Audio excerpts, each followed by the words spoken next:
মনে করে নবী গায়েব জানে না, এই জন্য হার নিজে বের করে দিতে পারেননি। আর সুন্নিরা মনে করে নবীজি হার দেখেননি বা গায়েব জানেন না। বিষয়টা এটা নয়, বিষয়টা হলো কোথাও যদি উম্মত যায়, আমরা যদি কোথাও যাই যেখানে ওযুর পানি থাকে না, সেখানে আমরা যেন তায়াম্মুম করে নামাজ আদায় করতে পারি, এই সিস্টেমটাই ঘটনার মাধ্যমে আমার নবী আমাদের শিখিয়ে দিলেন।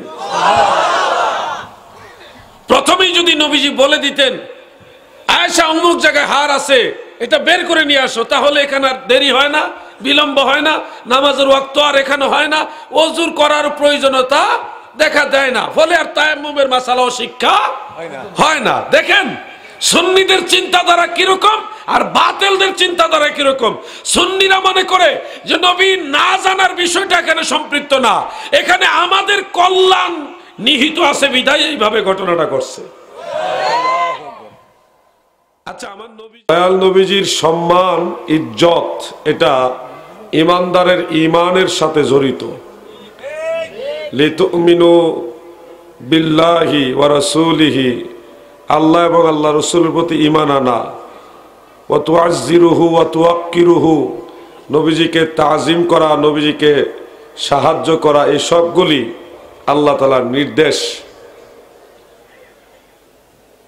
আল মুস্তাদরাক লিল হাকিমের মধ্যে ইমাম হাকিম নিসাপুরি রাহিমাহুল্লাহ চতুর্থ খণ্ডের 1583 নম্বর পৃষ্ঠায় একখানা হাদিস উল্লেখ করেছেন, যে হাদিস হাফিজুল হাদিস ইমাম জালালউদ্দিন সুয়ুতি রাহমাতুল্লাহ আলাইহি খাসাইসুল কুবরার মধ্যে জিলদ আউয়ালে উল্লেখ করেছেন। শারিহুল বুখারী ইমামে কাস্তালানি মাওয়াহিবুল লাদুনিয়ার মধ্যে হাদিস কেন উল্লেখ করেছেন। عن ابن عباس رضي الله تعالى عنهما قال أوحى الله تعالى عز وجل إلى عيسى ابن مريم فقال يا عيسى آمن بمحمد وأمر من أمتك إلى آخر। হযরত আব্দুল্লাহ ইবনে আব্বাস রাদিয়াল্লাহু তাআলা আনহুমা বর্ণনা করেন, আমার আল্লাহ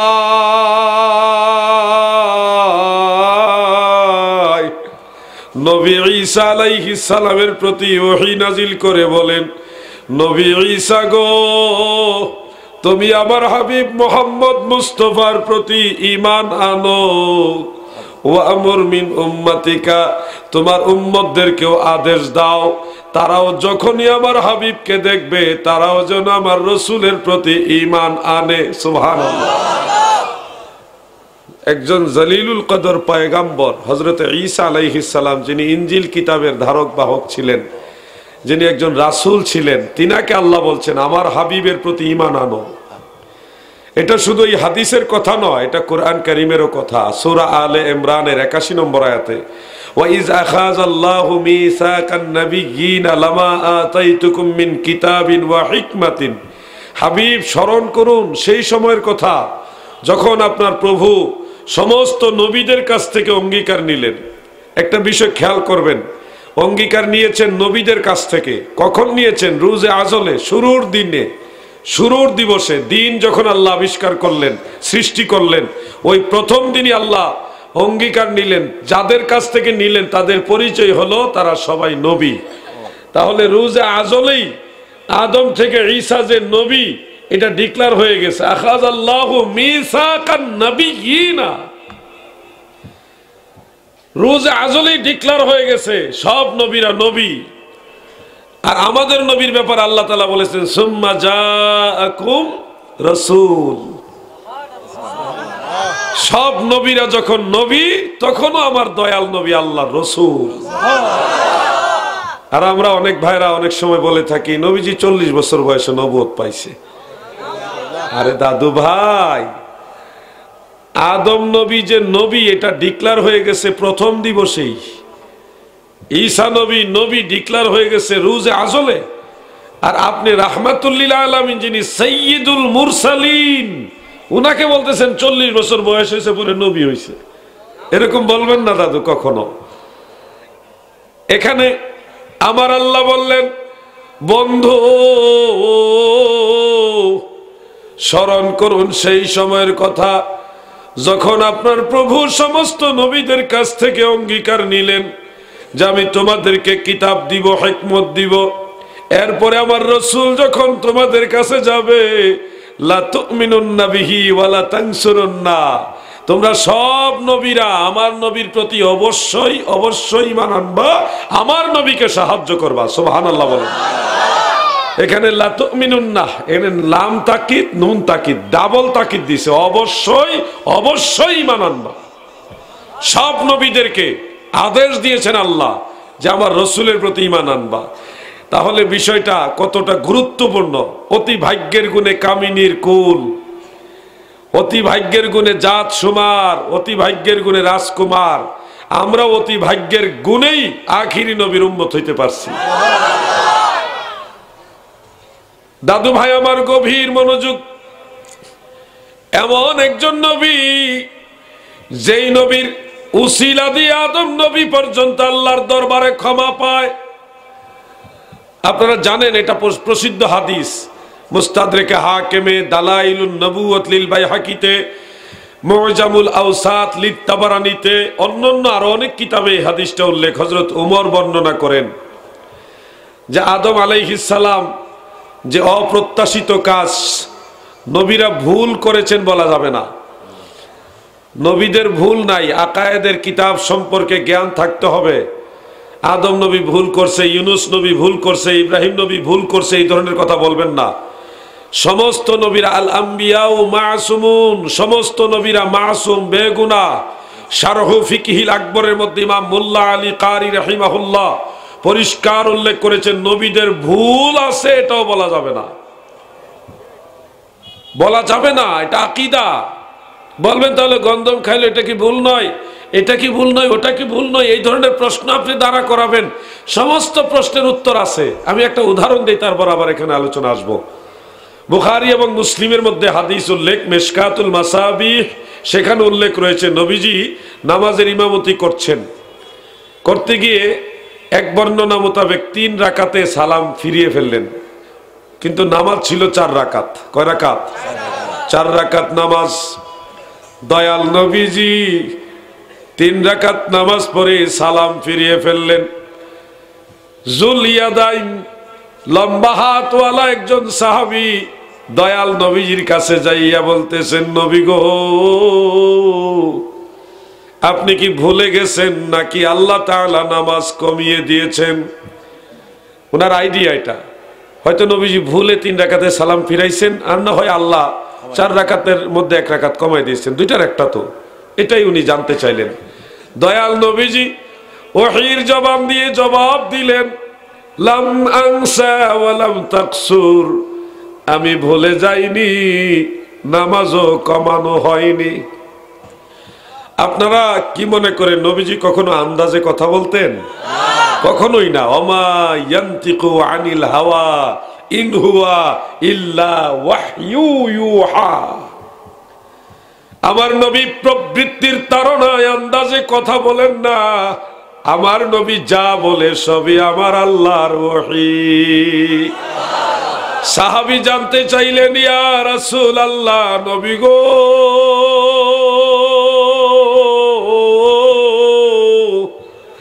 আপনি কি ভুলে গেছেন নাকি আল্লাহ তাআলা নামাজ কমিয়ে দিয়েছেন? দয়াল নবীজি পরিষ্কার বললেন, লাম আনসা ওয়া লাম তাকসুর, আমি ভুলে যাইনি, নামাজও কমানো হয়নি।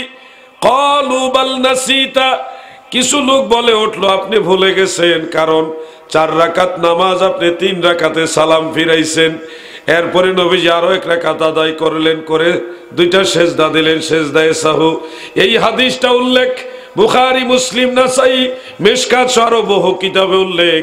যারা আকীদা বোঝে না, যারা হাদিসের তাশরীহ সম্পর্কে জ্ঞান রাখে না, তারা বলে থাকে নবীজিও নামাজ পড়াইতে গিয়া ভুল করছে। নাউজুবিল্লাহ। আরে বোকা, শুনো এবার কাহিনী। সূরাতুল আ'লা 6 এবং 7 নং আয়াত, পবিত্র কোরআনের আয়াত। আল্লাহ তাআলা বলেন, সানুকরিউকা ফালা তানসা ইল্লা মা শা আল্লাহ। এখানে আল্লাহ তাআলা নবীজির ভুলে যাওয়া না যাওয়ার ব্যাপারে একটা সিদ্ধান্ত জানিয়েছেন। ফালা তানসা, তিনি ভুলেন না, ইল্লা তবে মাশা আল্লাহ, আল্লাহ যা চান তা ব্যতীত। আমার আল্লাহ বলেন, জগৎবাসী শুনো,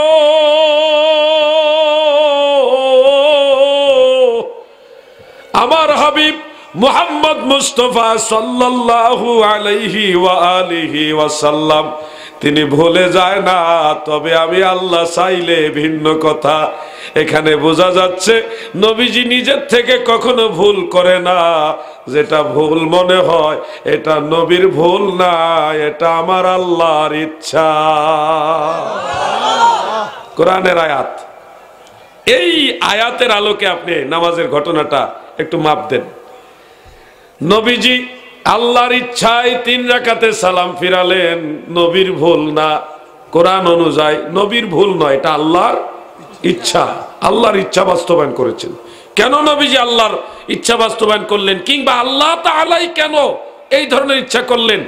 বুকা, তুমি বুকা, তুমি বুকা, তুমি বুঝো না আমার দয়াল নবীর উম্মতেরা যদি নামাজে ভুল করে সেই ভুল কিভাবে শুধরাইবে, এই ভুল শুধরানোর সিস্টেম সেজদায়ে সাহু, সাহু সেজদার বিধান এই ঘটনার মাধ্যমে আমার নবী উম্মতকে শিখাইছে। এটা একটা প্রেক্ষাপট। আল্লাহর ইচ্ছায় দয়াল নবী তিনার উম্মতকে এইভাবে শিখাই দিলেন, তোমরা নামাজে ভুল করলে এইভাবে সেজদায়ে সাহু দিও। এজন্য নবীরা ভুল করেছেন বলা যাবে না। বহু আগে তাফসীরে জালালাইনের হাসিয়াতে পড়েছিলাম, আফআলুল আম্বিয়াই আলাইহিমুস সালাম বিআমরিল্লাহি তাআলা, নবীদের কর্ম আল্লাহর ইচ্ছায় বাস্তবায়িত হয়। এজন্য কখনো নবীরা ভুল করেছে বলবেন না, এটা আকীদার বিপরীত কথা, আহলে সুন্নাতের আকীদার খেলাফ কথা। আল্লাহ যেন আমাদের বোঝার তৌফিক দান করে, বলে না আমি।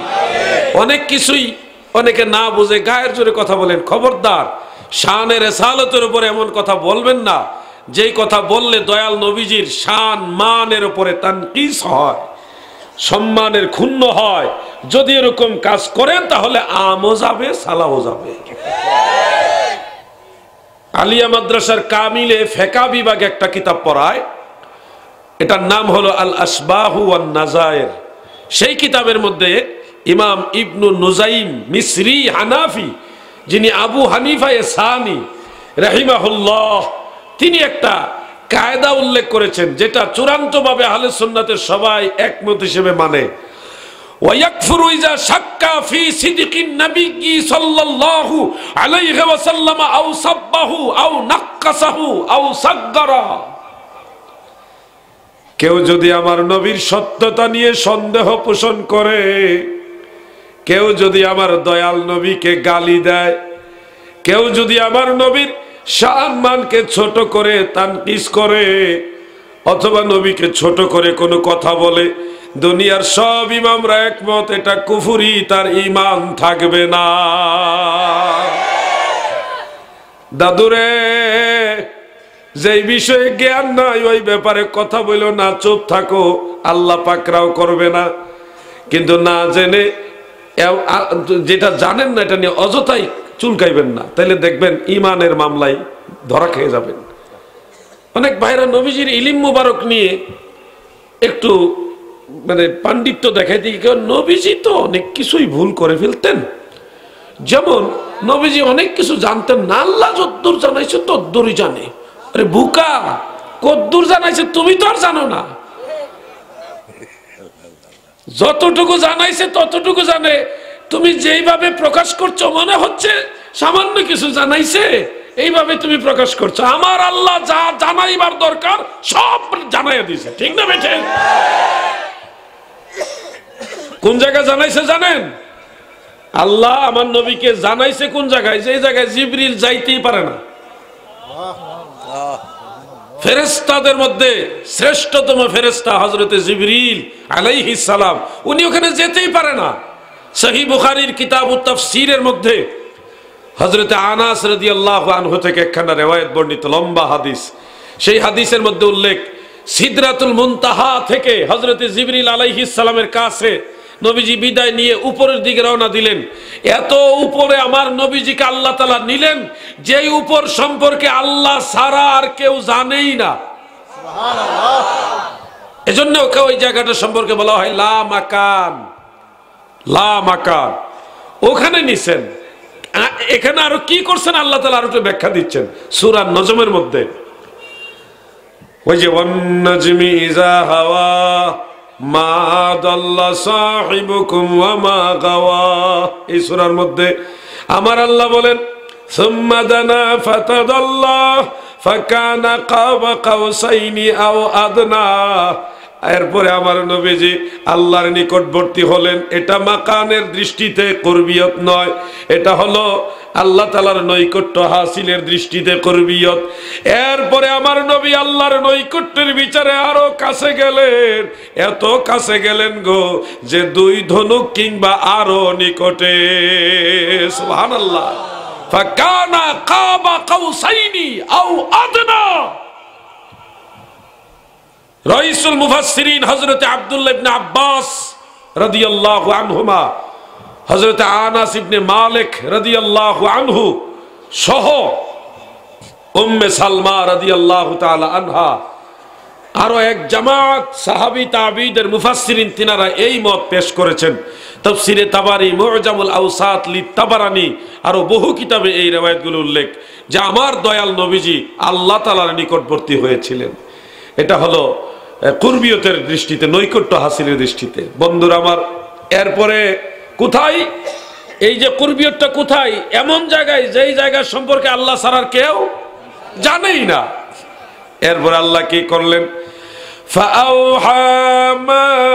ফাআউহা ইলা আবদিহি মা আওহা। এরপরে আমার আল্লাহ তিনার বান্দা আমাদের দয়াল নবীজির প্রতি যা ওহী করার তা ওহী করলেন। এখানে মা আওহা, মা শব্দটা ব্যবহার করেছেন আল্লাহ। মা শব্দটা আসার অর্থ হলো এটা ব্যাপক, আম, ব্যাপক সীমানা আমার আল্লাহ ছাড়া কেউ জানেই না। যা জানানো দরকার সব জানায় দিছে। সুবহানাল্লাহ বলেন। আর তুমি বলতে যদ্দূর জানাইছে তদ্দূর জানছে, এইভাবে বলছো কেন? তুমি বলো যা জানানো দরকার তা জানিয়েছেন। ওয়া আনজালাল্লাহু আলাইকাল কিতাবা ওয়াল হিকমা ওয়া আল্লামাকা মা লাম তাকুন তা'লাম। আল্লাহ আপনার উপরে কিতাব নাজিল করেছেন, হিকমত দান করেছেন এবং যা জানানো দরকার তা জানিয়েছেন। দাদু ভাই আমার, বিশুদ্ধ আরেকখানা হাদিস, সাহাবাই কারামের এক কাফেলা নিয়ে দয়াল নবীজি যাচ্ছিলেন। পথিমধ্যে আম্মা জান আয়েশা সিদ্দিকা রাদিয়াল্লাহু তাআলা আনহার গলার হার মোবারক এটা হারায় গেছে। হার যখন হারায় গেছে কাফেলা স্থগিত করা হলো, দাঁড়া করানো হলো, স্টপড, সবাই দাঁড়ালেন। কয়েকজন লোক দায়িত্বশীল হয়ে ওই হার তালাশ করছেন কোথায় এটা আছে। তো তালাশ করতেছেন, সেই সুবাদে এখানে একটু কাফেলা সময়ের দিকে বিলম্বিত হলো। এখন লোক দিয়া হার তালাশ করাচ্ছেন। এই কারণে কিছু জ্ঞান পাপীরা, গোস্তাকে রাসূল যারা, তারা বলে নবীজি যদি গায়েব জানতো তাহলে তো কোন জায়গায় হার আছে এটা তো বলেই দিতেই পারতেন। যেহেতু বলে দিতে পারেননি সেহেতু বোঝা যাচ্ছে নবী গায়েব জানে না। দৃষ্টিভঙ্গি। আহা, আমরা আবার কি মনে করি ঘটনা থেকে? শোনো, সুন্নিরা কি বলে। বহুক্ষণ তালাশ করার পরে হার খুঁজে পাওয়া যাচ্ছে না, ফলে ওখানে নামাজের ওয়াক্ত হয়ে গেল। অনেক সাহাবীদের ওযু ছিল না, তারা এসে বললেন ইয়া রাসূলুল্লাহ, দয়াল নবী গো,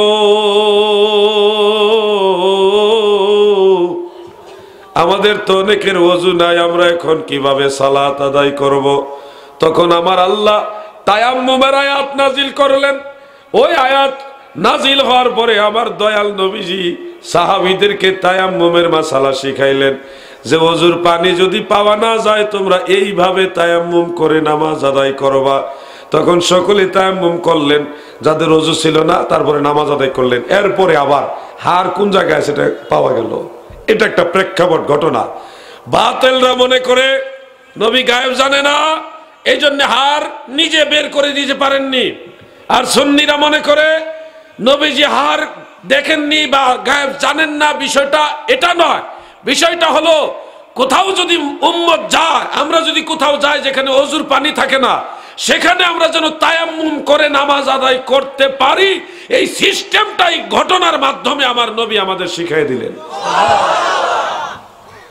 প্রথমেই যদি নবীজি বলে দিতেন আয়েশা অমুক জায়গায় হার আছে, এটা বের করে নিয়ে আসো, তাহলে এখানে আর দেরি হয় না, বিলম্ব হয় না, নামাজের ওয়াক্ত আর এখানে হয় না, ওযুর করার প্রয়োজনীয়তা দেখা দেয় না, ফলে আর তায়াম্মুমের মাসালাও শিক্ষা হয় না। দেখেন সুন্নিদের চিন্তাধারা কিরকম আর বাতিলদের চিন্তাধারা কিরকম।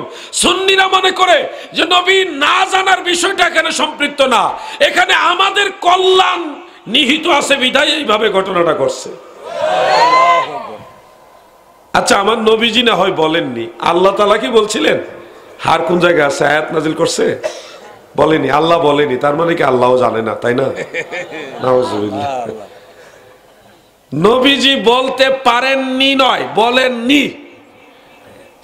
বলতে পারেননি এটার অর্থ এক, আর বলেননি এটার আরেক অর্থ। আল্লাহও বলেননি, নবীও বলেননি, নবীও বলেননি, আল্লাহও বলেননি। আল্লাহ এবং নবী এক দল, আর বাতিলরা হইল আরেক দল। বন্ধুরা আমার, ওয়াহাবি কইলে সমস্যা, এই জন্য আজকে ওয়াহাবি কইতাম না। বন্ধুরা আমার, দাদু ভাই, আমার সুন্নি কইলে আমি জীবনে রাগ করি না। আপনারা কেউ রাগ হননি সুন্নি বললে?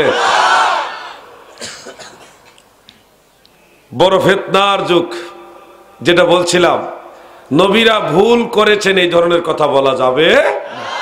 এটা আকীদা, আহলে সুন্নাত ওয়াল জামাতের আকীদা, শারহ ফিকহিল আকবরের মধ্যে উল্লেখ।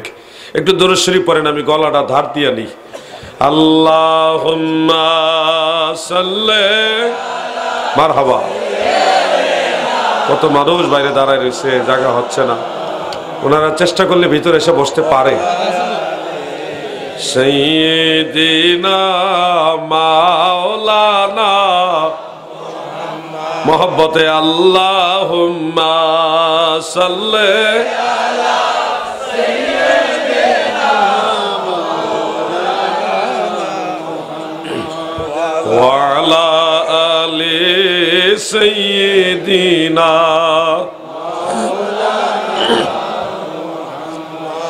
যেমই যাসে ইশকে নবী কি বাতার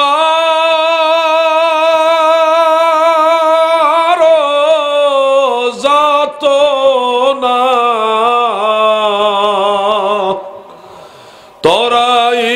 তরাইবেন রাসূলুল্লাহ নাহি কোনো ভাবনা। আল্লাহুম্মা মোহাব্বতে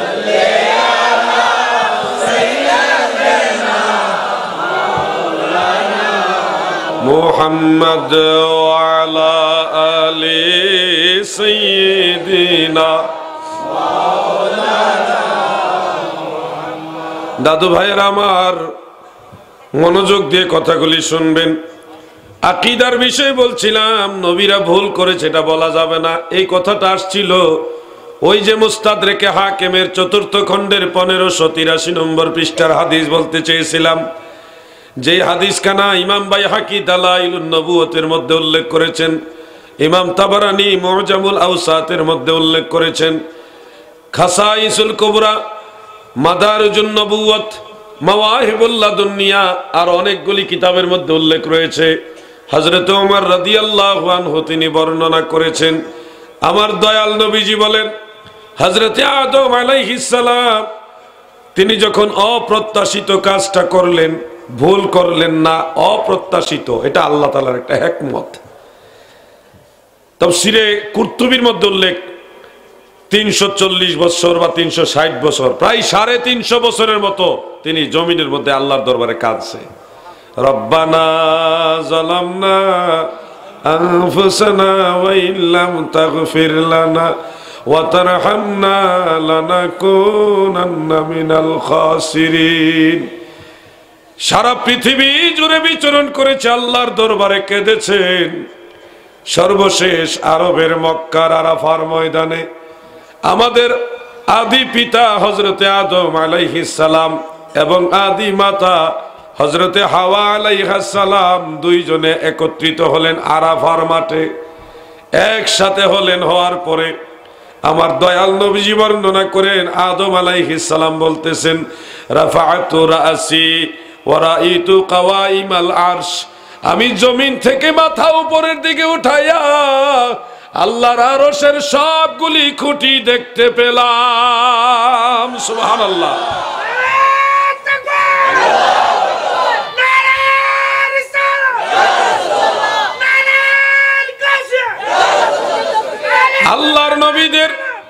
আল্লাহর নবীদের দৃষ্টির পাওয়ার কত বড়। মক্কার আরাফার ময়দানে দাঁড়ায় আল্লাহর নবী আদম আলাইহিস সালাম আরশে মুআল্লার সবগুলি খুঁটি দেখলো। তিনি বলেন, মাকতুবান ফিহি লা ইলাহা ইল্লাল্লাহু মুহাম্মাদুর রাসূলুল্লাহ সাল্লাল্লাহু আলাইহি ওয়াসাল্লাম। এই কালেমা আমি আরশে দেখলাম, দেখার পরে দোয়া করছি, আল্লাহুম্মা ইন্নী আসআলুকা বিহাক্কি মুহাম্মাদিন আন তাগফিরলি ইয়া রাব্বি।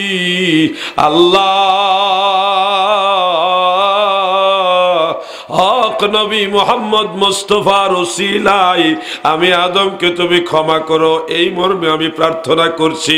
আমার আল্লাহ বললেন, ক্ষমা করে দিলাম। মাওয়াহিবুল্লাহ দুনিয়াতে উল্লেখ, তোমাকে ক্ষমা করলাম, তবে তুমি আমার হাবিবকে কিভাবে চিনলা? আমি তো তাকে এখনো বানাইনি। আদম নবী বলেন, ওগো আমার আল্লাহ, আপনি আমাকে যখন সৃষ্টি করেছিলেন, আমার ভিতরে রূহ দিয়েছিলেন, আমি তখনই দেখেছি আপনার নামের সাথেই নাম লেখা আছে। তখনই আমি বিশ্বাস করেছি আপনার বন্ধু ছাড়া আর কেউ না, এই জন্য আমি এই নামের উসিলায় দোয়া করলাম। আল্লাহ তাআলা বললেন, কাদ সাদাকতা ইয়া আদম, আদম তুমি সত্য কথা বলেছো। কাদ সাদাকতা ইয়া আদম, আদম তুমি সত্য বলেছো। লাউলাকা ওয়ালাউলা মুহাম্মাদুন মা খালাকতুকা, আমি যদি মুহাম্মদ মুস্তাফাকে সৃষ্টি না করতাম, মা খালাকতুকা, তোমাকেও সৃষ্টি করতাম না।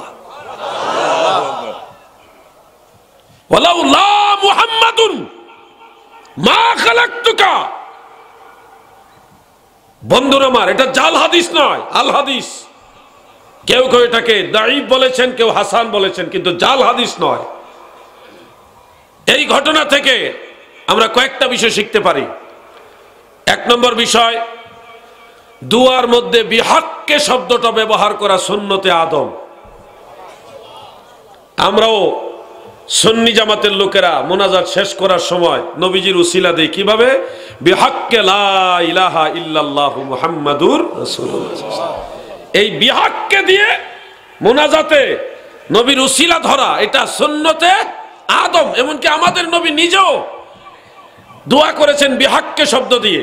ওয়াফাউল ওয়াফার মধ্যে উল্লেখ, আল্লামা সামহুদি রাহিমাহুল্লাহ তিনি লিখেছেন, ইমাম ইবনু হাজার আসকালানি রাহমাতুল্লাহ আলাইহি ফাতহুল বারির মধ্যে হাদিস কেন উল্লেখ করেছেন, সহিহ হাদিস। এটা নবীজির চাচি মাওলায়ে কায়নাত হযরতে আলী কাররামাল্লাহু ওয়াজহাহু, তিনার আম্মা জান হযরতে ফাতেমা বিনতে আসাদ রাদিয়াল্লাহু তাআলা আনহা, তিনি যখন ইন্তেকাল করেছিলেন, তখন নবীজি জানাজা পড়েছেন, জানাজার পরে দোয়া করেছেন।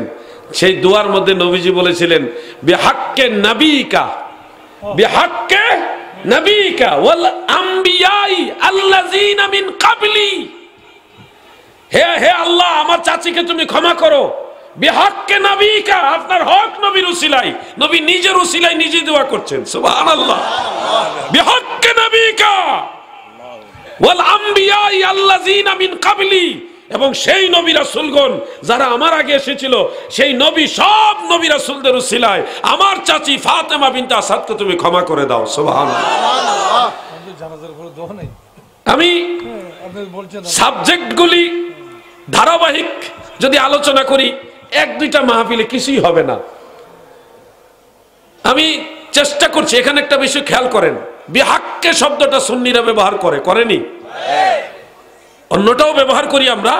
বিহুরমাতে অনেকে বলে থাকেন, অথবা বিরহমাতিকা ইয়া আরহামার রাহিমিন অনেক সময় বলে থাকেন, অথবা আলহামদুলিল্লাহি রাব্বিল আলামিন আমিন বলে অনেকে শেষ করে থাকেন। সবগুলিরই দলিল আছে, কিন্তু আমরা সুন্নিরা বিহাক্কে শব্দটা বেশি বলি, কারণ এই বিহাক্কে শব্দটা আমার নবীজি বলেছেন, সহিহ হাদিস দ্বারা প্রমাণিত আছে, হযরত আদম বলেছেন, এবং এই বিহাক্কে শব্দের সাথে ওসিলার কথাটা জড়িত। আর আমরা ওসিলা মানি, সুন্নিরা ওসিলা মানেন, আপনারা মানেননি? সবাই বলেন ওসিলা মানেন। কেউ যদি বলে ওসিলা ধরা ঠিক না, কোনো ভাই বলতেই পারেন, মতের ভিন্নতা থাকতে পারে, স্বাভাবিক। আমি আপনাকে এই যে দুইটা হাদিস বললাম, একটার সনদ না হয় দাঈফ, কেউ কেউ হাসান বলেছেন, আর একটা সনদ তো জাইয়্যিদ, ইমাম ইবনু হাজার আসকালানি বলেছেন সহিহ। উনি বেশি জানতো না, ইমাম আসকালানি মাত্র 6 লাখ হাদিসের সনদ মুখস্থ জানতো, মাত্র। ইমামে ইবনু হাজার আসকালানির নাম শুনলে যারা মুহাদ্দিস তারা শিহরিয়া উঠে, জগতে ওনার মতো মুহাদ্দিস আর হবে না। উনি শারিহুল বুখারী ছিলেন, ফাতহুল বারি ওই কিতাবের মুসান্নিফ ছিলেন। ইমাম আসকালানি নামটা শুনলে ভয় লাগে। তিনি বলেছেন এটা সহিহ যে আল্লাহর নবী নিজে ওসিলা ধরেছেন, নিজের ওসিলা ধরেছেন, অন্য নবীদের ওসিলা ধরেছেন। হযরত আদম আলাইহিস সালাম আমাদের নবীর ওসিলা ধরেছেন। আমি জানতে চাই রাঙ্গনিয়ার মুমিন মুসলমানেরা গো, যদি আপনি মনে করেন যে ওসিলা ধরা ঠিক না, আপনি বলুন আমার নবীজি নিজে তো ওসিলা ধরেছেন, হযরত আদম তিনি ওসিলা ধরেছেন, বলেন তো ওনারা ঠিক কাজ করছে কিনা? জবানটা খুলতে কি লজ্জা লাগে?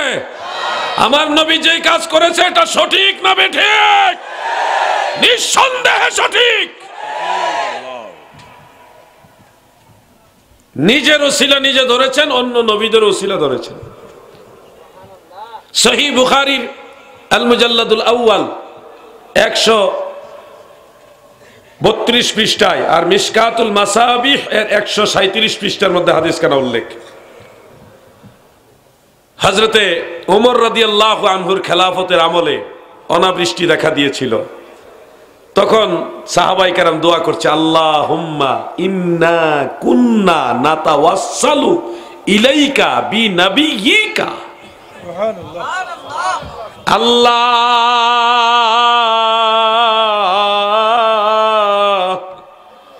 ইতিপূর্বে আমরা সব সাহাবীরা নাতাওয়াসসালু ওসিলা, আমরা সবাই ওসিলা ধরতাম, একজন না সবাই। এই সবাই কারা? আল্লাহ রসুলের সাহাবীরা।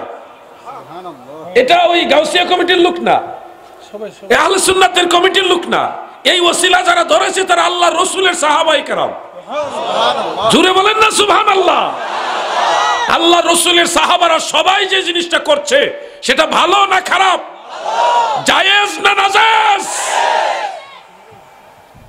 ইন্না কুন্না নাতাওয়াসসালু ইলাইকা বিনাবিকা।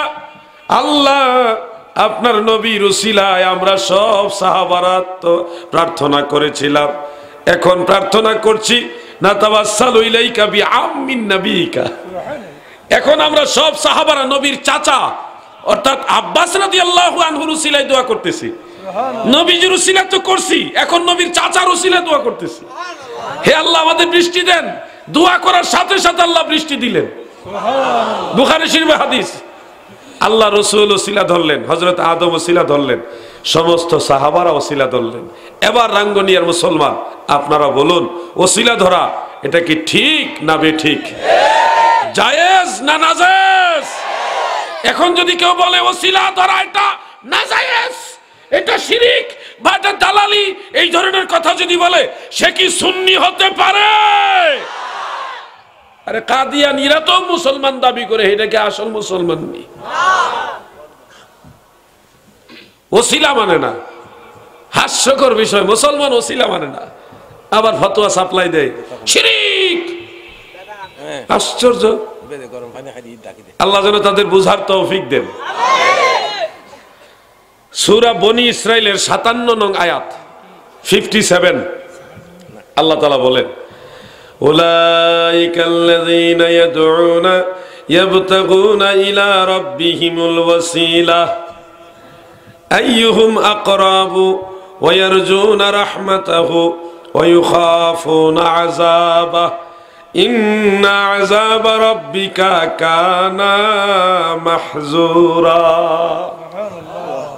ওসিলা খুঁজে পাচ্ছে না উনি কোরআন শরীফে, ওসিলা খুঁজে পাচ্ছে না, এটা মাগুরার ভাষা। ওসিলা খুঁজে পাচ্ছে না,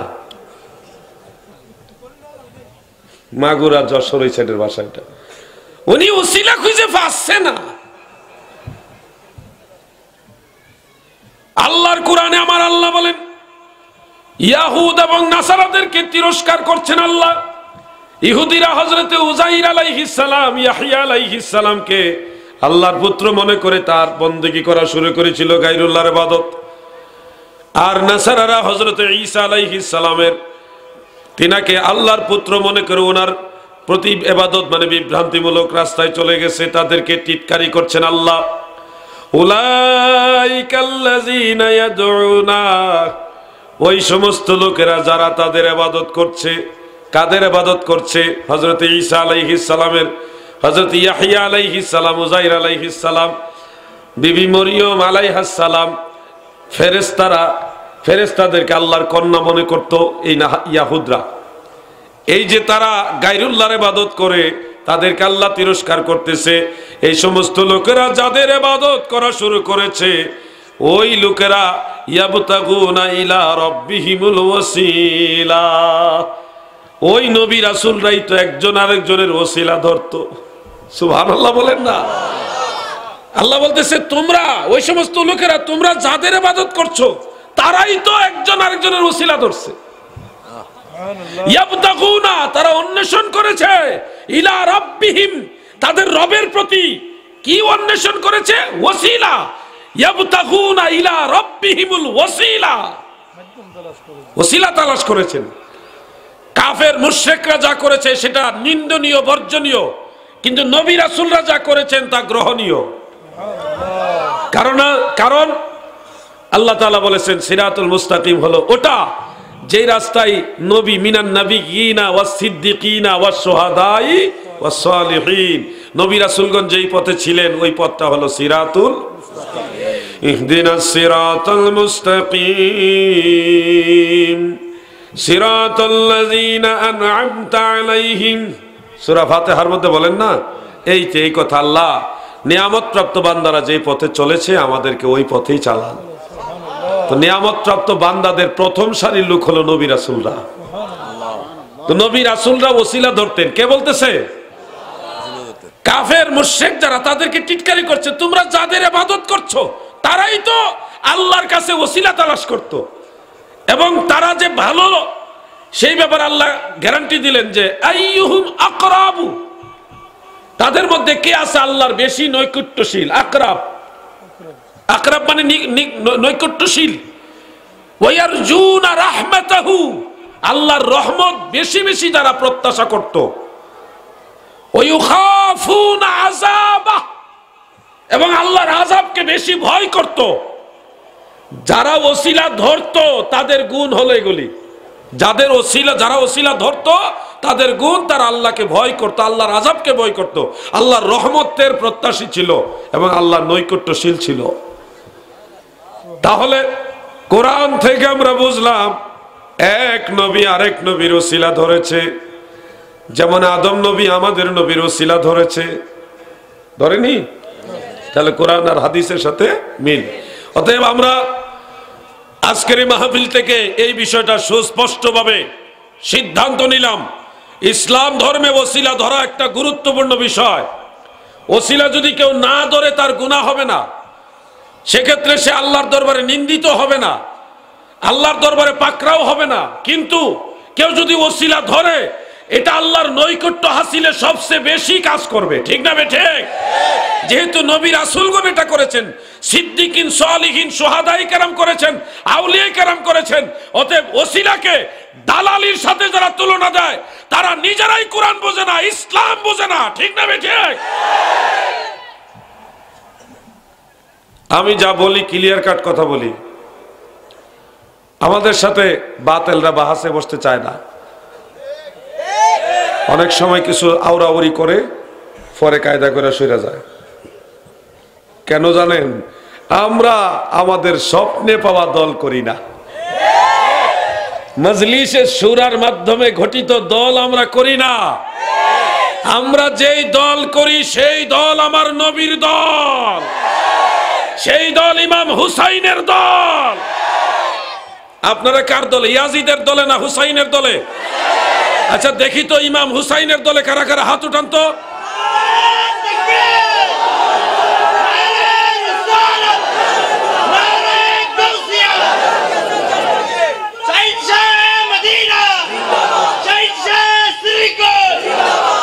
আহলে সুন্নাত ওয়াল জামাত, আরো জোরে আহলে সুন্নাত ওয়াল জামাত। আমরা থাক, জজবা এসে গেছে তো, হুসাইনি জজবা। এটা জজবা লাগে, ঠান্ডাও লাগে, গরমও। নবীজির ডানে সিদ্দিক আকবর, নরম মনের মানুষ, বামে ফারুকে আজম, গরম মনের মানুষ। দুজনই লাগে। দাদু ভাই আমার, দিলের কান লাগায় শুনবেন, আমরা সুন্নিরা ইমাম হুসাইনের পক্ষে। এটার প্রমাণ হলো, আমি দেখাই, নগদ প্রমাণ দেখাই। যে কোনো একটা ছোট্ট বাচ্চা দাঁড়াও তো, যে কোনো একটা ছোট বাচ্চা দাঁড়াও। আচ্ছা যাক, দুইজন দাঁড়াইছে, আমার দুইজনে থাকো। তোমার নাম কি? হ্যাঁ, সাইম মোহাম্মদ ওয়াকিব, মাশাআল্লাহ। তুমি কি ইয়াজিদের দলে না ইমাম হুসাইনের দলে? মারহাবা বলেন না। তুমি বসো। তুমি আবার হের দলে কইতে এমন কোন কথা, তুমি স্বাধীনভাবে বলবা, তোমার মনের থেকে বলবা। তুমি কি অরিজিনালি ইয়াজিদের দলে না ইমাম হুসাইনের দলে? জোরে বলেন না, জোরে জোরে বলেন মারহাবা। রাঙ্গনিয়ার মুমিন মুসলমানের আগো,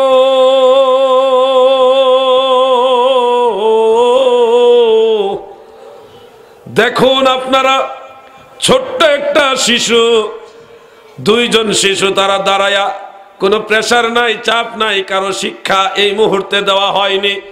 মনের থেকে তারা বললেন আমরা ইমাম হুসাইনের দল। এই ছেলেগুলি যদি কারবালার ময়দানে থাকতো, এই ছোট ছোট বাচ্চাগুলিও যদি কারবালার ময়দানে থাকতো, নিঃসন্দেহে আবার দয়াল নবীর আওলাদ ইমাম হুসাইনের পক্ষে থাকতো। দাদু ভাই আমার, আমরা সুন্নিরা ইমাম হুসাইনের দল। প্রমাণ হিসেবে দুইটা বাচ্চা আপনাদের দেখাইলাম। বাচ্চারা যে বলেছেন ইমাম হুসাইনের দল, আপনারাও কি ইমাম হুসাইনের দল? দেখেন, সবাই ইমাম হুসাইনের দল। এবার যারা বাতেল, আমি শিখাই দিতেছি এই হিসাবে না, আপনি নিজের থেকে গিয়া যে কোনো একজন বাতেল মোল্লাকে জিজ্ঞাসা করবেন আস্তে করে, ভাই সাহেব, ইয়াজিদের ব্যাপারে আমাদের বক্তব্য কি বা আপনাদের বক্তব্য কি? দেখবেন উনি ঘুরিয়ে ফিরিয়ে ডানে বামে অনেক কায়দা কানুন করে ইয়াজিদ যে ভালো মানুষ এইটা প্রমাণ করার চেষ্টা করবে। দেখবেন, আপনারা ট্রাই করবেন। অনেক সময় ইয়াজিদের নামের সাথে রহমাতুল্লাহ আলাইহি বলে, অনেক সময় ইয়াজিদের নামের সাথে রাদিয়াল্লাহু আনহু লেখে। ইয়াজিদের প্রশংসা মসজিদের মিম্বরে বসে করে। তারা এমন বলে ইয়াজিদের নাকি কোনো দোষ ছিল না। যারা এই 1400 বছর পরে ইয়াজিদের প্রশংসা করে, নিঃসন্দেহে তারা ইয়াজিদের দল, ঠিক না বেঠে?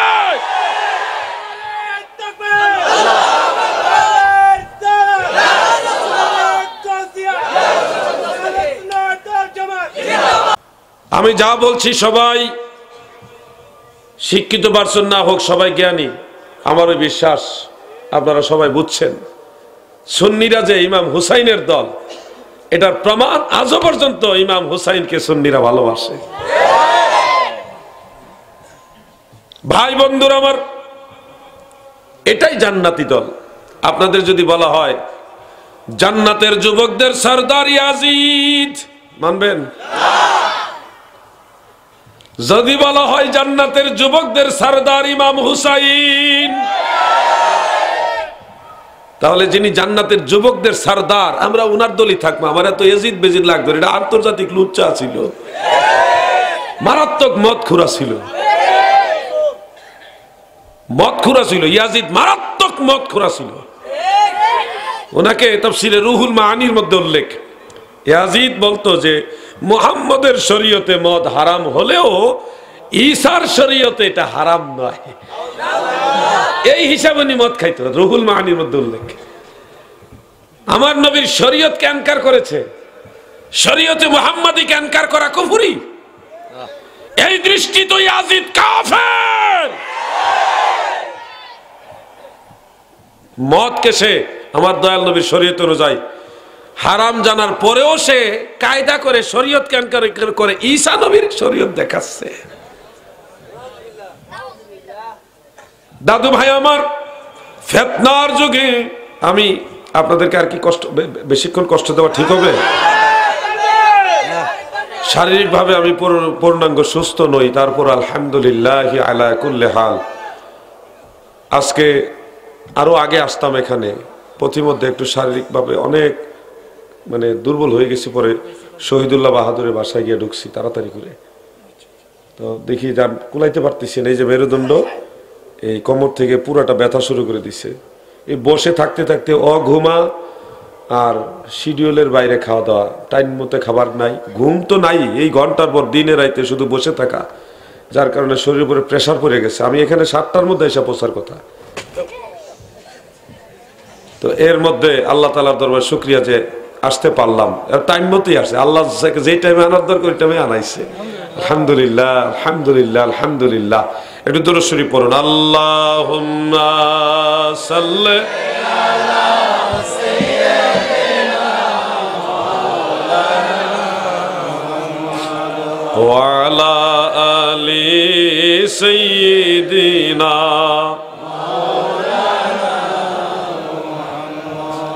তুমি আল্লাহর প্যারা হাবিব, তোমার সাথে তুলনা কার, তোমার মতো আরশ ভ্রমণ করে নাই কোন পয়গাম্বর। আল্লাহুম্মা মারহাবা, মাশাআল্লাহ। মুহাম্মদ ওয়া আলা আলি মাওলানা। আমার ভাইরা, বন্ধুরা, দাদু ভাইরা, দিলের কান লাগায় শুনবেন। সুন্নিরা আজ হোক কাল হোক আপনাদের জন্য কাজে লাগবেই। দুনিয়াতে কাজে তো লাগেই, বুঝেন না, তবে মরার পরে বুঝবেন সুন্নিরাই আপনাদের আপন।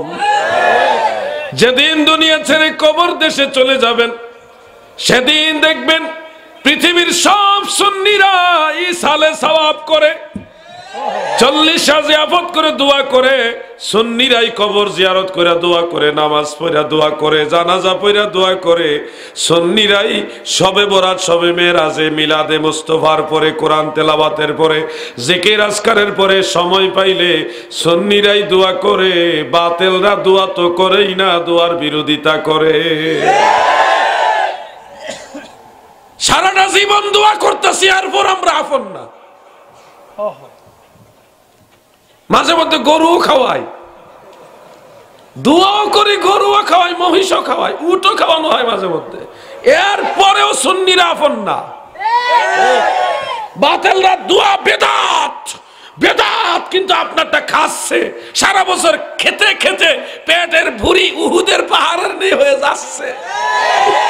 কুলাকুলি করলে আর বুকের সাথে বুক মিলে না, পেটে পেটে ঢুস ঠাস বাড়াবাড়ি হয়। মা বাবার জন্য খরচ করো না, বেদাত বেদাত এগুলি আমাদেরকে দিয়ে দাও। তোমারটা খাইলো, তোমার টাকা নিল, তোমার সহযোগিতা পাইলো, এরপরে দোয়া তো করলোই না, তোমার মা বাবার জন্য দোয়া করলো না, এরপরেও তারা আপন।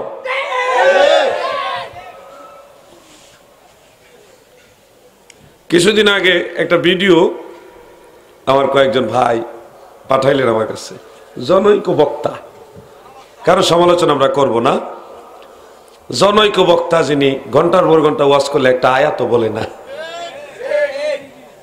আয়াত পড়তে পারে কিনা জানি না, হয়তো পারে কিন্তু বলে না। বাংলা ওয়াজ, বাংলা মুল্লা যাকে বলে হয় আর কি।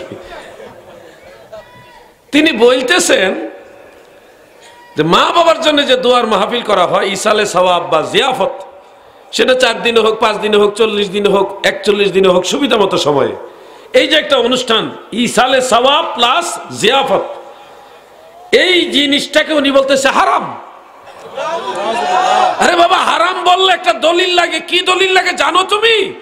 দলিলে কাতঈ লাগে কোন বিষয়কে হারাম বলতে। আমি জানি না ওই লোকটা দলিলে কাতঈ কাকে বলে এটা বুঝে কিনা। পাইকারি হারাম বললে একটা বিষয় হারাম হয় না ভাই। আপনি আলোচনা করবেন, অবশ্যই আপনার অধিকার আছে আলোচনা করার, কিন্তু সেটা দলিল ভিত্তিক ঘটনমূলক আলোচনা করুন। আমাদের ভুল থাকলে আমরা শুধরে নিব, আর আপনার দলিলের মধ্যে গন্ডগোল ভেজাল থাকলে আমরা সেটা শালীনতার মাধ্যমে ধরাই দিতে পারবো। দলিল ভিত্তিক আলোচনা করুন।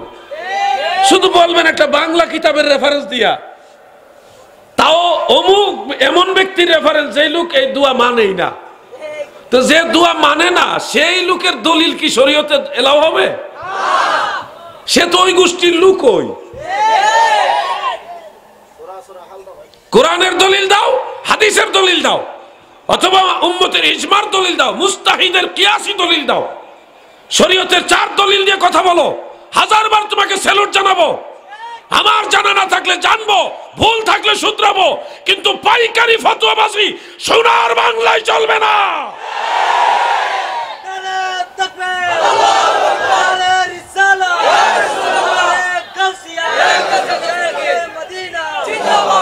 আমরা কেন মা বাবার জন্য এগুলি করি? দাদা দাদি মুরব্বী মারা গেলে কেন এগুলি করি? শুনেন আপনারা, কেন করি আমরা এগুলি? কেন করি শুনেন। হারাম বলা সহজ, দলিল দিয়ে প্রমাণ করা সহজ না, লেখাপড়া করা লাগে। কেন গো আপনারা মা বাবা মুরব্বীরা মারা গেলে 4 দিনে, 5 দিনে, 40 দিনে বা সুবিধা মতো সময়ে এই ধরনের দোয়ার অনুষ্ঠান বা মেহমানদারির অনুষ্ঠান কেন করেন? কেন করি শুনো। আমার দয়াল নবী নিজেও মৃত ব্যক্তির বাড়িতে খাবারের আয়োজন করলে সেই খাবার গ্রহণ করতেন, সাহাবীদের খাওয়াইছেন। আল্লাহর নবী নিজে এই ধরনের খাবার গ্রহণ করেছেন, সাহাবীদেরকে খাওয়াইছেন। আল্লাহর রাসূল সাল্লাল্লাহু আলাইহি সাল্লাম নিজে এরকম করেছেন।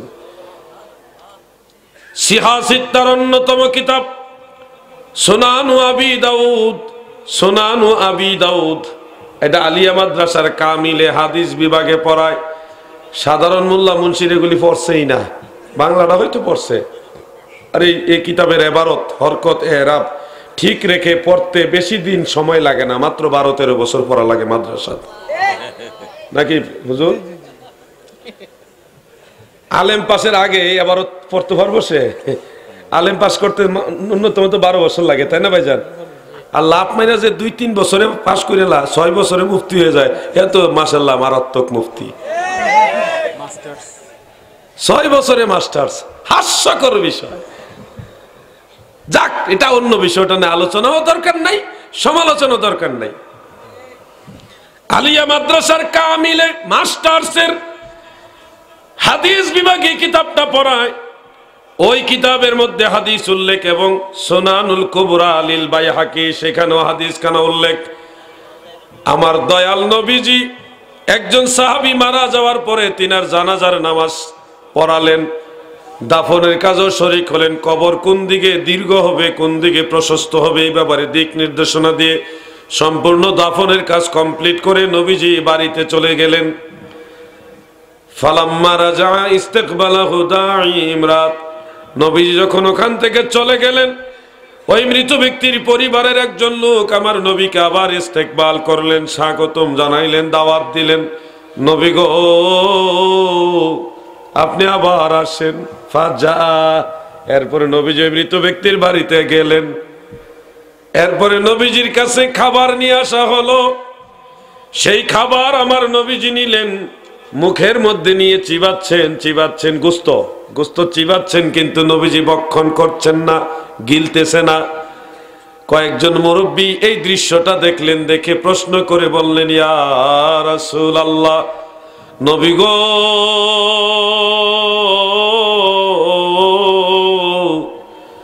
গোস্ত চিবাচ্ছেন কিন্তু গিলছেন না কেন? দয়াল নবীজি তখন বলতেছে, এই গোস্ত কোথা থেকে আনা হয়েছে? নবীজি গিলছে না কেন? দেখেন হাকিকত বের হয় কিভাবে। গোস্ত কোথা থেকে আনা হয়েছে? তখন ওই বাড়িওয়ালার একজন বললেন, ইয়া রাসূলুল্লাহ, বাজারে গিয়েছিলাম বকরি কেনার জন্য, গিয়ে দেখি বাজারের সব বকরি বিক্রি হয়ে গেছে। খবর পেলাম এলাকার একজন ওই বাজার থেকে বকরি কিনেছে, তার বাড়িতে গিয়ে দেখি সেও বকরি বাড়িতে রেখে অন্যত্র চলে গেছে। বড় টেনশনের ব্যাপার। তখন ওই বাড়ির আরেকজনের কাছে এই শর্তে বলেছি যে ওই মালিক আসলে যেই পরিমাণ অর্থ দিয়ে এই বকরি ক্রয় করেছে ওই পরিমাণ অর্থ আমি দিয়ে দিব, আপাতত আমাকে বকরিটা দিয়ে দেন, আমি আমার প্রয়োজনের কাজ সেরে নেই। এই শর্তে বকরিটা নিয়ে এসে জবাই করেছেন। টাকা এখনো দেয়নি, ক্রয় বিক্রয় সম্পাদন এখনো হয়নি, টাকা দেয়নি, এই জন্য এটা সাদাকা এর কাতারে রয়ে গেছে, পূর্ণাঙ্গ রূপে সবার জন্য হালাল হয়নি। সৎকা যেহেতু টাকা দিছে না, আরেকবার জিনিস না কথা কইয়া না জবাই করে তা তো আর দেয় নাই। এই গোশত সাদাকার কাতারে, আল্লাহর নবীর জন্য সদকা খাওয়া হারাম। নবীজির জন্য সদকা খাওয়া কি হারাম? নবীজি হাদিয়া গ্রহণ করতেন, সদকা খেতেন না, আল্লাহর নিষেধ। সদকা খেতেন না নবীজি। যেহেতু এই গোশতটা সদকার কাতারে রয়ে গেছে, সেহেতু নবীজিরা গোশত চিবাচ্ছেন কিন্তু গিলছেন না। তখন নবীজি এই ঘটনা জানার পরে গোশতটা আবার মুখ থেকে বের করে একজন সাহাবীকে দিয়ে দিলেন। আর বাকি গোশতটা যারা বন্দি বা একেবারে নেহায়েত গরিব সাহাবী ছিল তাদেরকে খাওয়াই দিলেন, ফেলে দেননি। যারা সদকা খাওয়ার উপযুক্ত তাদেরকে খাওয়াইছে। এই যে একটা ঘটনা, সিহাসিত্তার কিতাবের মধ্যে উল্লেখ, এই ঘটনা থেকে পরিষ্কার প্রমাণিত হয়, কারো মা, কারো বাবা, কারো নিকটাত্মীয় আপনজন মারা গেলে তার আত্মার শান্তির জন্য দুয়ার উদ্দেশ্যে যদি কেউ হালাল খাদ্যের আয়োজন করে, সেটা যদি সম্পূর্ণ হালাল হয় তাহলে সবাই খেতে পারবে। আর যদি সদকা হয়, যারা সদকা খাওয়ার উপযোগী তারা খেতে পারবে। কোনো অবস্থায় এটা নাজায়েজ নয়, যেহেতু নবীজি নিষেধ করে নাই, বরং সাহাবীদের গরিবদেরকে এই খাবারটা খাওয়াইছে। আর যদি সদকা না হইতো তাহলে নবীজি তো অলরেডি মুখে নিয়েছেনই। নবীজি মুখ নিয়েছেন, চিবিয়েছেন, কিন্তু খাননি কেন? সদকা হিসেবে খাননি। যদি সদকা না হইতো আল্লাহ রাসূল এটা খাইতেন। এখান থেকে সরাসরি প্রমাণ হয়, কেউ যদি যার যার তৌফিক অনুযায়ী আয়োজন করে, সেটা যদি হালাল হয় তাহলে অবশ্যই এটা জায়েজ। মা বাবা মারা গেলে গরু জবাই করতেই হবে এমন কোনো শর্ত নাই, যার যার তৌফিক। আপনি পারেন না, আপনি 5 জন গরিব মানুষ ডাক দেন না, সবজি দিয়া, ডাল দিয়া, ভাত দিয়ে খাওয়াই দেন, নো প্রবলেম। এটা একটা মেহমানদারি। মান কানা ইউমিনু বিল্লাহি ওয়া বিল ইয়াউমিল আখির ফালিয়ুকরিম দাইফা। যে ব্যক্তি আল্লাহ এবং আখিরাতের প্রতি বিশ্বাস রাখে সে যেন মানুষকে মেহমানদারি করে, সম্মান করে, মেহমানদারি খাবার পরিবেশন। এটা জায়েজ। আইয়ুল ইসলামি খাইরুন ক্বালা তুতঈমুত তাআম। নবীজিকে জিজ্ঞাসা করা হলো, ইয়া রাসূলুল্লাহ, ইসলামের সর্বোত্তম কাজ কোনটা? নবীজি বললেন, মানুষকে খাবার দেওয়া সর্বোত্তম কাজ। দাদু ভাই আমার, যদি আমাদেরকে জিজ্ঞাসা করেন, ও সুন্নি ভাইয়েরা, আপনারা কেন এই ধরনের খাবার অনুষ্ঠান পছন্দ করেন? আমরা আবারও যদি প্রশ্ন করেন আমরা জবাব দেব, আমার দয়াল নবীর সাহাবীরা এই ধরনের খাবার পরিবেশন পছন্দ করত, এই জন্য আমরাও পছন্দ। বলবেন সাহাবীরা পছন্দ করত, এটার দলিল কি? দলিল আবার খুলুন, 3টা কিতাবের নাম বলি। একটা হলো ইমাম আহমদ বিন হাম্বল রাহমাতুল্লাহ আলাইহি, যিনি ইমাম বুখারীর অন্যতম উস্তাদ। একমতে উনি 6 লক্ষ হাদিসের সনদ মুখস্থ জানতেন, আর একমতে 10 লক্ষ হাদিসের সনদ মুখস্থ জানতেন। ইমাম আহমদ বিন হাম্বল রাহিমাহুল্লাহ, তিনি একটা কিতাব লিখেছেন, এটার নাম কিতাবুজ জুহুদ। এটা বেশি দিন আগের কিতাব না, মাত্র 1200 বছরের আগের কিতাব। সেই কিতাবটা আমার কাছে আছে, সেখানে একেবারে বিশুদ্ধ সনদে উল্লেখ রয়েছে জগৎ বিখ্যাত হিলিয়াতুল আউলিয়া। ওই কিতাবের মধ্যে ইমাম আবু নুআইম ইসফাহানি রাহমাতুল্লাহ আলাই, তিনিও হাদিসটা তিনার সনদে বিশুদ্ধ সনদে উল্লেখ করেছেন। হযরতে সুফিয়ান সাউরি রাহমাতুল্লাহ আলাই হযরতে তাউস রাহমাতুল্লাহ আলাইহি থেকে বর্ণনা করেন, ক্বালা তাউস রাহিমাহুল্লাহ, ইন্নাল মাউতা ইফতানুনা ফি কুবুরিহিম সাবআ ফাকানু ইয়াস্তাহিব্বুনা আন ইউতআমা আনহুম যালিকাল আইয়াম। মারহাবা বলে। মানুষ যখন মারা যায় গো,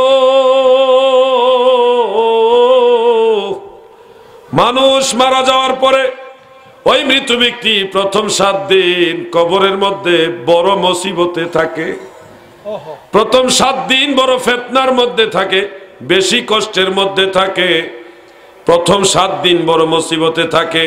এই কারণে ফাকানু ইয়াস্তাহিব্বুনা, ফলে তিনারা তাবেঈরা বর্ণনা যখন করে তখন এটা সাহাবীদের দিকে অর্থ দেয়। সাহাবায়ে কেরাম পছন্দ করতেন, কি পছন্দ করতেন? যে মৃত ব্যক্তি যিনি মারা গেছে তার আত্মার শান্তির জন্য মানুষকে খাবার দেওয়া রাসূলের সাহাবীরা পছন্দ করত। আমরা যেগুলি করি এগুলির পিছনে দলিল আছে, কিন্তু যারা হারাম বলছে তারা একটা জয়ীফ হাদিসও দলিল দেয় না, খালি কয় হারাম। পাইকারি হারাম বললে কি হারাম হয়ে যায়? আপনার সাথে আমার ব্যক্তিগত কোনো দ্বন্দ্ব নেই। আপনি পারলে কোরআন হাদিসের আলোকে সুন্নিদেরকে খণ্ডন করুন। আমাদের ভুল হলে আমরা শুধরাবো, নো প্রবলেম। আমাদের ভুল হলে আমরা শুধরাবো। এই যে আজকে এরশাদ ভাই মাহফিলে প্রধান অতিথি, এরশাদ ভাই না, আলহাজ এরশাদ মাহমুদ সাহেব, উনি উনার মা বাবার জন্য দোয়া করে, আমরাও ওনাদের জন্য দোয়া করি। এই দোয়ার যে একটা সাবজেক্ট, এই সাবজেক্টটাই সুন্নি জামাতের সাবজেক্ট, ঠিক না? ঠিক হয়ে যা। আর যদি সুন্নি না হইতাম এরশাদ সাহেবের জন্য দোয়া করতাম না, ওনার মা বাবা মুরব্বির জন্য দোয়া করতাম না, নিজের লাগি দোয়া করতাম না, দোয়াই তো করতাম না, কার লাগি করব? দাদু, যারা দোয়া করে তারা যদি আপনার আপন না হয়, যারা দোয়ার বিরোধিতা করে তারা আপনার আপন। সময় হারায় বুঝবেন, এখন বুঝবেন না, সময় হারায় বুঝবেন। আমি যুবক ভাইদের উদ্দেশ্যে বলবো, রাঙ্গুনিয়ার যুবক ভাইরা গো,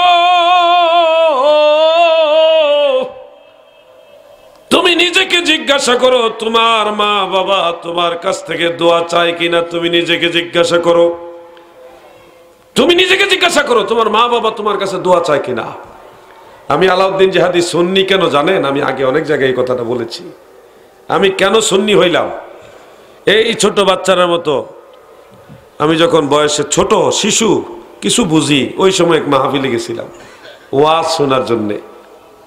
সেই মাহফিলের যিনি ওয়াইজ, তিনি বয়ান করেছেন নামাজ পড়বেন, কিন্তু নামাজের পরে হাত উঠে মুনাজাত করবেন না, বেদাত। নফল নামাজের পরে দোয়ার ব্যাপারে কিছু বলেন। উনি বলছে শবে বরাতে কোনো রোজা নাই, শবে বরাতে কোনো বিশেষ নামাজ নাই, দোয়া টোয়া এগুলি বেদাত। মিলাদ বেদাত, মিলাদের পরে দোয়া বেদাত, 40 যাবত বেদাত। খালি দোয়ার বিরুদ্ধে ওয়াজ করলেন, একেবারে দোয়ার বিরুদ্ধে ওয়াজ শুনতে শুনতে আমি ছোট মানুষ, ওই সময় আমার বেফানা লাগছে, আমার একটু খারাপ লাগছে আর কি, যে হুজুরটা কেমন। এই হুজুরটা দোয়া করতে বলেন, নিষেধ করে। আমার বাচ্চা মনে হয় আমি সব কোরআন হাদিস বুঝি না, ওই সময় আমার ভালো লাগে না, বলছে এই হুজুরটা খারাপ, এই হুজুরটা দোয়া করতে চায় না। বাচ্চা মানুষ, ওই সময় এটা আমার মাথায় ঢুকছে। আরেকদিন আরেক মাহফিলে গেলাম, উস্তাদুল উলামা ওয়াল ফুকাহা ওয়াল মুহাদ্দিসিন সুলতানুল মুনাজিরিন হযরতুল আল্লামা মুফতি আবু নাসির জিহাদি সাহেব মাদ্দাজিল্লাহুল আলী হুজুরের ওয়াজ শুনতে গেলাম কুমিল্লার। হুজুর ওয়াজ করলেন, নামাজ 5 ওয়াক্ত পড়বেন, নামাজের পরে আল্লাহর দরবারে আবার দোয়া করবেন, সুন্নত নামাজ ছাড়বেন না, নফল নামাজগুলিও পড়বেন এবং 2 হাত উঠায়া দোয়া করবেন, তাসবিহ তাহলিল করবেন, মিলাদ শরীফ পড়ে দোয়া করবেন, জিকির আজকার করে দোয়া করবেন, কোরআন কারীম তিলাওয়াত করে দোয়া করবেন, শবে বরাতে রোজা রাখবেন না, রাতের বেলায় নফল বন্দেগী করবেন এবং বেশি বেশি দোয়া করবেন। শবে মেরাজে রোজা রাখবেন, শবে মেরাজ উপলক্ষে আপনারা রাতের বেলা নফল বন্দেগী করবেন, বেশি বেশি দোয়া করবেন। উনি দুয়ার পক্ষে ওয়াজ করলেন আর দলিল দিলেন। ওই দিন ওয়াজ শুনে আমার মনটা ছোটবেলায় আনন্দিত হয়েছে বটে, তবে টেনশনে পড়েছিলাম, আগের হুজুরও বড় হুজুর, উনিও বড় হুজুর, আমি কোন হুজুরের দিকে যাব, এর টেনশনে পড়ছিলাম। আমি আমার মায়ের কাছে গেলাম, আমার গর্ভধারিণী মা, আমার আম্মার কাছে গেলাম। আমি আমার মাকে আম্মা বলি, আম্মা জান, আপনারাও তো কি বলেন আম্মা, মা বা আম্মা। আমি বললাম, আম্মা জান, আমি একটা সিদ্ধান্তহীনতার মধ্যে ভুগতেছি, আপনি আমাকে একটু সহযোগিতা করুন। আম্মা জান বললেন, বাবা কি সমস্যা বলো। আমি তখন বললাম, মা গো মা, আমি যদি আপনার জন্য দোয়া না করি এতে আপনি কষ্ট পাবেন কিনা, নাকি দোয়া করলে কষ্ট পাবেন, কোনটা করলে আপনি খুশি, কোনটা করলে বেজার। আমি মার কাছে এটা জিজ্ঞাসা করলাম। আম্মা জান বলে, চেহারাটা মলিন করছে, আমার মা খুব সহজ সরল, একেবারে সাদা সিধা মানুষ। যখন বলছি, মা আমি যদি দোয়া না করি তুমি কি কষ্ট পাইবা? আম্মা আমার বলে, আমাদের আঞ্চলিক ভাষায় নিজের ছেলেকে ফুত বলে, ফুত। আম্মা আমাকে বলতেছে, ফুত তুই আমার লেগে দোয়া করতি না, এমন বাচন ভঙ্গিতে কথাটা বলছে, আমার কলিজাটা কেমন মেরে দিচ্ছে। আমি ভয় পেয়ে গেছি, আমি ভাবছিলাম যে আমার আম্মাকে আমি অনেক কষ্ট দিছি এই কথাটা বললা। ফুত তুই আমার লেগে দোয়া করতি না।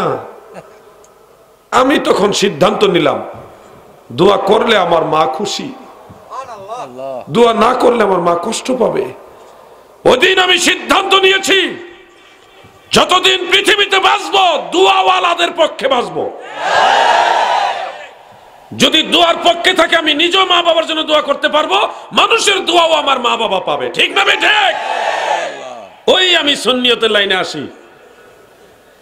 রাঙ্গুনিয়ার যুবক ভাইয়েরা, তোমরাও তোমার মায়ের কাছে যাইও, বাবার কাছে যাইয়া জিজ্ঞাসা করো, মা গো মা, ও আব্বা জান, আমি কি দোয়ার পক্ষে থাকবো না বিপক্ষে থাকবো? দেখবেন আপনার মা আপনার বাবা কি জবাব দেয়, আপনার ওই জবাবের উপরে আপনি সিদ্ধান্ত নেবেন, আপনি সুন্নি হবেন না বাতিল হবেন। আমি আর বেশি কিছু বললাম না, যুবকদের উদ্দেশ্যে এটাই বললাম। শোনো, সুন্নিয়তের প্রতিটা বিষয় সুন্দর, মদিনা কেন্দ্রিক, মদিনাওয়ালা কেন্দ্রিক। এটা আল্লাহর দল, এটা মদিনাওয়ালার দল, এটা ইমাম হুসাইনের দল, এটাই জান্নাতি দল, ঠিক না বেঠিক? সুন্নিয়তের প্রতিটা ব্যাখ্যা সুন্দর। আরেকটা বিষয় বলবো যুবক ভাইরা, মক্কার ইমাম যদি হও তাও মায়ের সাথে দুর্ব্যবহার করলে তোমার দোয়া কবুল হবে না। মা বাবার সাথে খারাপ ব্যবহার করবে না, খবরদার। মা বাবার সাথে খারাপ ব্যবহার যেই করো, তুমি পৃথিবীর যত বড় ডিগ্রিধারী লোক হোক, তোমার কোনো দোয়া কবুল হবে না। এই পৃথিবীতে দয়াল নবীজির পরে সাহাবায়ে কেরাম, ওনার তো অন্য বিষয়। এই পৃথিবীতে সাধারণ মানুষদের মধ্যে মা এমন দামি, মায়ের চেহারার দিকে তাকাইলে কবুল হজের সওয়াব হয়। একবার তাকাইলে একটা হজের সওয়াব, 100 বার তাকাইলে 100টা হজের সওয়াব। উমরা হজ না, হজ্জে মাবরুর, যেটা বড় হজ, যেটা একেবারে কোনো কষ্ট লাগে না, টাকাও খরচ করা লাগে না, পাসপোর্ট ভিসা লাগে না, সন্তান মায়ের চেহারার দিকে তাকাবে, আল্লাহ তাআলা বড় হজের সওয়াব দিয়ে দিবে। ইমাম বাইহাকি শুআবুল ঈমানের মধ্যে হযরত ইবনে আব্বাস থেকে হাদিস বর্ণনা করেছেন, মারফু হাদিস। এজন্য মায়ের চেহারার দিকে মায়ের নজরে তাকাইও। মায়ের মতো আপন দুনিয়াতে কেউ নাই রে ভাই, কেউ নাই দুনিয়াতে, মায়ের মতো আপন আর কেউ নাই। স্বার্থের পাগল দুনিয়া। তোমার যারা বেশি বন্ধু তারা কোনো না কোনো স্বার্থে তোমাকে ভালোবাসে। স্বার্থ ফুরায় গেলে দেখবা বন্ধু খুঁজে পাবা না। কিন্তু তুমি মৃত্যুর দ্বার প্রান্তেও যদি যাও, ক্যান্সার রোগী হয়ে গেছো, কিছুক্ষণের মধ্যে মারা যাবা, তখনও দেখবা স্ত্রী কাছে নাই, মা জননী কাছে আছে। মায়ের মতো আপন দুনিয়াতে কেউ নাই। রেদাউল ওয়ালিদাইনি রেদাউর রাব্বি, মা বাপ খুশি থাকলে আল্লাহ খুশি হয়ে যায়। মা বাবার সাথে ভালো ব্যবহার করবেন, মা বাবার কদম বসি করবেন। বাজারে গেলে দাদা দাদি মা বাপ মা, আমরা যখন ছোট ছিলাম, এ যেমন আমার ছেলে মাঝে মধ্যে ফোন করে বলে, আব্বু আমার জন্য বিস্কিট এনো বা চকলেট এনো, বা বিভিন্ন ধরনের একটা আবদার করে না, আমার জন্য একটা গাড়ি এনো, বিভিন্ন আবদার করে। আমরা সবাই এরকম করি, আমরা করি, আগে করতাম, হয়তো এখন বড় হয়ে গেছি করি না, সবাই করেছি এরকম। বাজার থেকে যখন কিছু খান, ভালো কিছু খান, তখন বাচ্চা কাচ্চার কথা মনে হয়। দাদা দাদিরা নাতি নাতনির জন্য কত কিছুই না বাড়িতে নিয়ে যায়।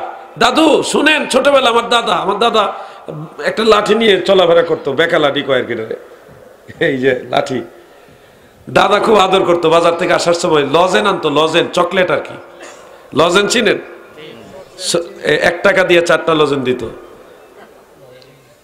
দেখছেন না আপনারা, 1 টাকা দিয়ে 4টা লজেন চকলেট দিত, এগুলি এনে দিত। আর যে কি খুশি হইতাম, দাদা চকলেট এনে দিছে, আর দাদার জন্য খুশি, দাদা জিন্দাবাদ, দাদা জিন্দাবাদ। চকলেট 1 টাকার 4টা। দাদা যদি আপনার জন্য চকলেট আনে, আপনি কত খুশি হন।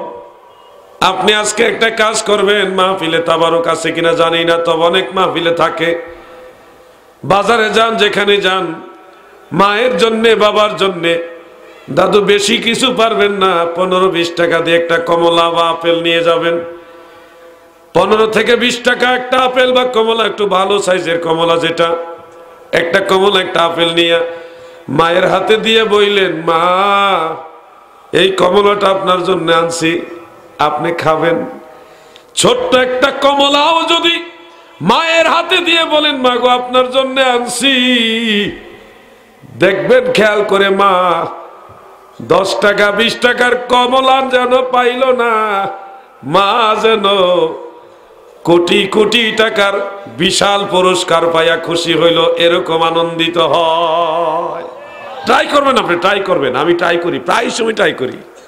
মাহফিলে তাবারক দিলে অথবা কোথাও থেকে গেলে কিছু না কিছু নিয়ে যাই, নিয়ে আম্মার হাতে দে, আম্মা এগুলি তোমার জন্য আনছি, খাইও।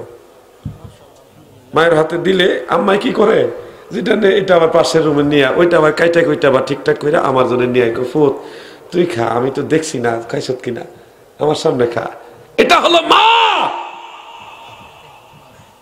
মায়ের মতো আপন কেউ নাই ভাই। তুমি কত টাকার মালিক হয়েছ, তোমার এত লক্ষ কোটি টাকার কোনো দাম নাই যদি তোমার মা তোমার উপরে খুশি না থাকে। আমরা আলেম সমাজ গর্বিত, 3000 টাকা 5000 টাকা বেতনে মসজিদে মাদ্রাসায় বিভিন্ন জায়গায় থাকি, বেতনে না হোক হাদিয়ার মাধ্যমে থাকি, টাকা বেশি পাই না।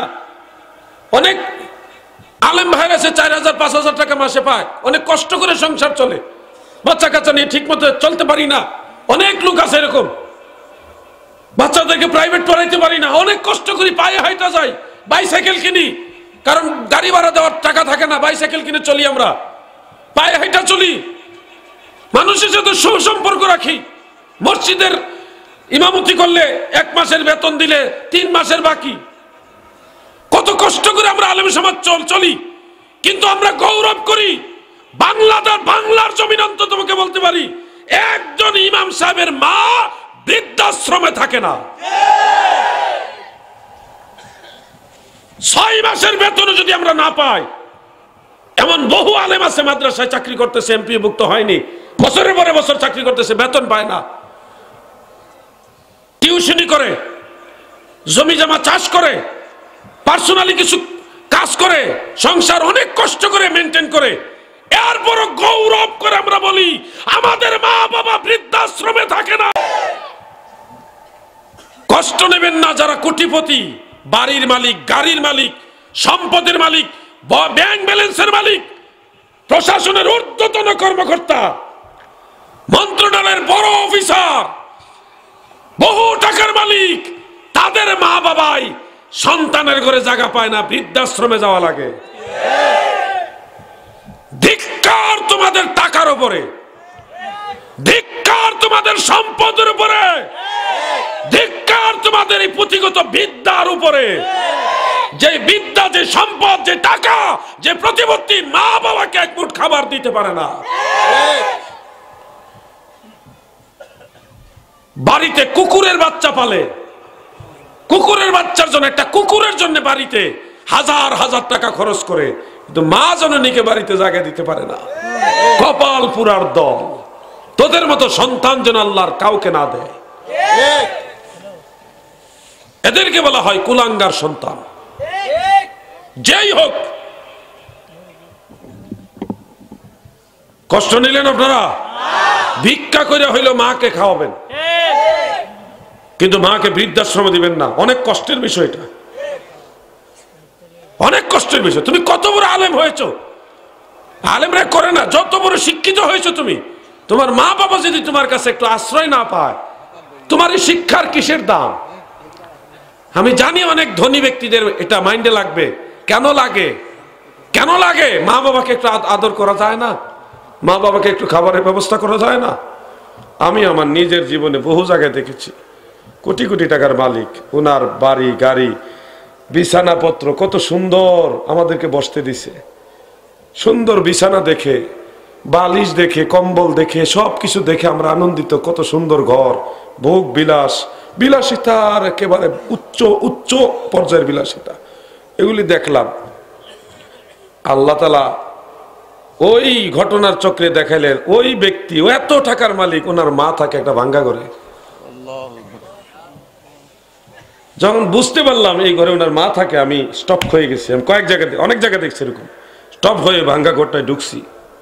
ঢুকে দেখি ভাঙ্গা ঘরে মা পুরাতন একটা কাপড় পরে একটা কোণার মধ্যে দাঁড়ায় রয়েছে। আমি গেছি, কত খুশি, হুজুর আমার ঘরে আসছে, হুজুর আমার ছেলেটার জন্য দোয়া করেন হুজুর।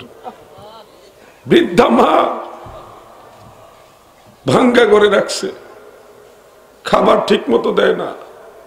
কোন শীতের মধ্যে মা পাতলা ছিঁড়া একটা খেতা কাঁথা এগুলি গায়ে দিয়া মা রাত্রি যাপন করে। মা একজন আলেম পাইছে, কোনো অভিযোগ নাই, সন্তানের বিরুদ্ধে কোনো অভিযোগ নাই, অভিশাপ নাই, কোনো ব্যথা নাই। বলতেছে হুজুর আমার ছেলের জন্য একটু দোয়া করে। এরপরে যদি তোমরা মায়ের দরদ না বুঝো, তোমাদের মতো সন্তান যেন আল্লাহ কোনো মা বাবাকে না দেয় না। আমি আমার জীবনে এরকম বহু দেখেছি। আমি জানি না এরকম মামলায় কেউ এখানে জড়িত আছেন কিনা, তবে অনুরোধ করি ভাই, যদি মায়ের বিছানা শীতকালে ভালো না থাকে, আজকের এই মাহফিল থেকে নিয়ত করেন, পকেটে যা আছে, ঘরে যা আছে, আগামীকাল ইনশাল্লাহ মায়ের জন্য একটা ল্যাপ কিনে দিবেন। এটা ল্যাপ কয় হাজার টাকা রে ভাই? 2000 টাকার ভিতরই তো নাকি? না আরো বেশি? আর একটু বেশি না? কত টাকা বলেন না? এটা ল্যাপ কয় টাকা বলেন না, একটু কথা বলেন।